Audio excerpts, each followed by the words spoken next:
Welcome back to the channel. Today's case is a wild one, involving a destroyed vehicle, a 4-mile foot chase, shifting stories, and a judge who's trying to make sense of a confusing and chaotic incident. From intoxication claims to disappearing drivers, this hearing has everything. Stick around, because the judge's final decision shocks everyone in the room. On that, you're facing up to a year in jail and or $4,000 fine. We are going to do probable cause. You have the right to remain silent. Anything you say can or will be used against you. You have the right to have an attorney present. If you cannot afford one will be appointed to you. So, okay. On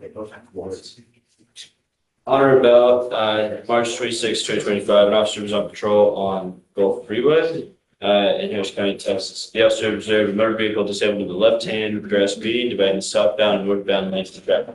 The motor vehicle had multiple airbags deployed and all 4 tires appeared to be damaged. On arrival, the officer observed additional motor vehicle disabled on the open access roadway. What was formerly a car dealership. The officer observed the witness walking towards the officer, trying to get the officer's attention. The witness said that 5 minutes prior to the officer's arrival, the defendant approached the witness after the witness' tires were blown out. The witness informed the officer that the defendant demanded to use the witness's phone. The witness advised the officer that the defendant wanted to contact the defendant's mother to pick up the defendant from the scene. The witness told the officer that the defendant continued to approach aggressively and that the witness told the defendant the witness would call the police if the defendant did not stop. The witness said the defendant fled the scene on foot. The witness described the defendant's clothing, and the officer observed the individual matching the description running and approaching the scene of the incident. As the defendant approached the scene of the accident, the defendant began walking in a parking lot adjacent to the freeway. The officer gave loud verbal commands for the defendant to stop. The defendant fled on foot on the grass along a ditch. The defendant slid down a ditch and the defendant crossed Water Creek, then climbed the fence attached to private residence, and fled on foot for approximately 0.4 miles before he was later detained by his police department and turned over to deputies.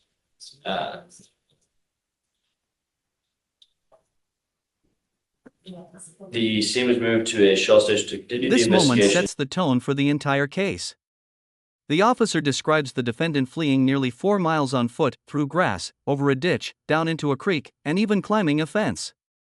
That kind of run isn't casual, and in most courtroom situations, it immediately raises suspicion. But here's the legal twist: even though fleeing makes him look guilty, it doesn't automatically prove he was driving the crashed vehicle. Legally, the judge needs clear proof tying him to the driver's seat. This tension between suspicious behavior and hard evidence becomes the foundation for the judge's decision later. What do you think? Does running equal guilt? To a Shell station to continue the investigation, the officers contacted the defendant. The officers observed a strong odor of alcoholic beverage emitting from the defendant, and the officers observed the defendant had red glossy eyes, slurred speech, dry mouth, repeating phrases, and agitated demeanor. You say a shaky demeanor? Sorry, agitated demeanor, Your Honor. And the defendant denied drinking alcohol and initially denied drug use, and then stated that he had been off for a couple of days and had consumed paste or coke. The officer, through training experience, knows this to be ERUPTS and cocaine. The defendant admitted that he was going to a girl's house when the incident occurred and agreed to perform standardized field sobriety tests. Those were administered, and the officer observed successful scores on the HGN. The officer did not administer the walking tour of the one-leg stand due to the defendant injuring his feet while fleeing.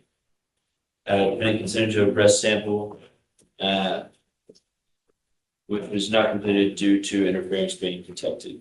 The officer obtained a search warrant for the defendant's blood, and there was a blood draw for the defendant. Okay. Your Honor, may I come? Please. I might have missed something, but besides the state saying that my client said he was going to someone's house, I didn't hear any operation facts. I mean, he admits driving. He's by the car when the officers get there, right? Is he by the car when the officers get there, or where is he? What I have, Your Honor, he has fled the scene when the officers get there, and then comes back to the scene. Okay. To the officers. The witness Does the witness put him operating at all? Yeah, just one moment, Your Honor. Take your time. Yeah, all I heard is going somewhere. It doesn't say he was driving anywhere. I'm not sure, Your Honor, there was anything additional. Do you have anything else? Your Honor, it does look like the witness stated that he stopped and exited his vehicle and observed the driver of the RAV4. That's what I have, but So it doesn't match up with my plan. Kaiser Bona, Martinez stated once he stopped and exited the vehicle, he observed the driver of the RAV4, identified as Abraham Elias Salas, using driver's license, come out from the grass near the RAV4 and aggressively approach him, requesting to use his cell phone. Stated that he was trying to use his cell phone to call his mother to come pick him up, and that Salas said the RAV4 belonged to his mother. Martinez stated after a short time that Salas asked Martinez if he had papers referring to immigration.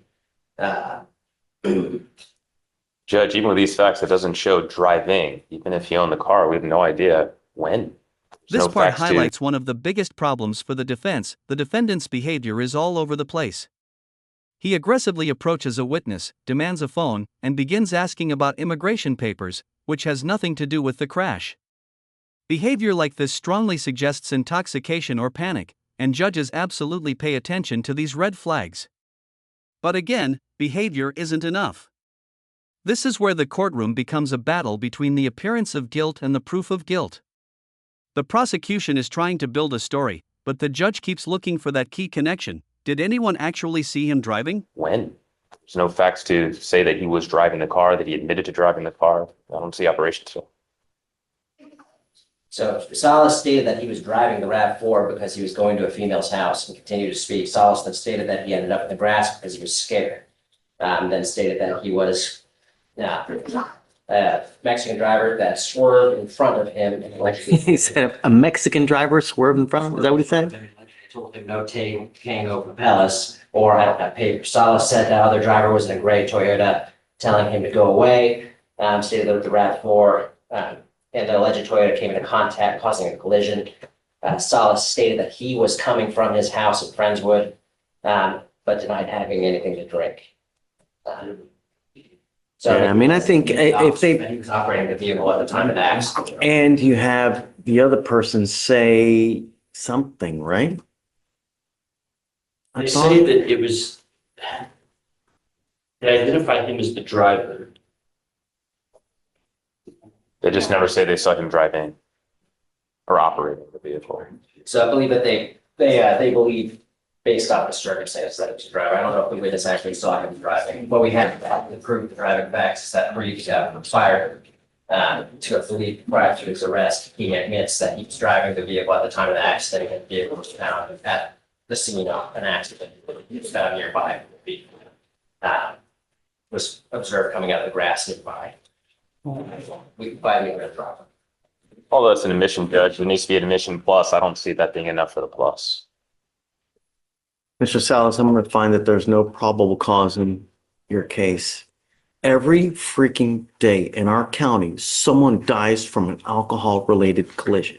Don't become a statistic because of a boneheaded move that you make where you kill someone. Do you understand? Now, I'm going to find no probable cause. It's very possible they go indict this case at a later time if they get more evidence, but don't kill anyone. Do you understand? Yes, John. See, Thank you, Ryan. Are there any conditions you're imposing on the evading case? no, I'm going to find no on both. On both. Thank you, Judge. And that wraps it up. The judge ultimately rules there is no probable cause, meaning the state failed to prove the defendant was operating the vehicle even though everything else about the situation looked suspicious. This case shows just how crucial evidence is in DUI investigations. Fleeing, intoxication signs, and inconsistent stories still aren't enough without a direct link to driving. The judge's final warning, though, is powerful. One bad decision behind the wheel can cost lives.